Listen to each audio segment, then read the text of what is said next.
এই স্বৈরাচার সরকার পতন আন্দোলনে যারা আত্মাহুতি দিয়েছে, যারা নিহত হয়েছে এবং যারা শহীদ হয়েছে, সকলের আত্মার মাগফিরাতের উদ্দেশ্যে এবং আমাদের দেশনেত্রী বেগম খালেদা জিয়ার সুস্থ কামনার লক্ষ্যে আজকে আমাদের বাজিতপুর উপজেলা বিএনপির উপলক্ষে এই দোয়া মাহফিল আমরা এখানে আয়োজন করেছি।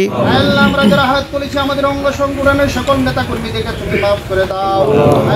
আমরা দেশনেত্রী বেগম খালেদা জিয়ার সুস্থতা কামনা করি এবং যারা শহীদ হয়েছে তাদের আত্মার মাগফিরাত কামনা করি।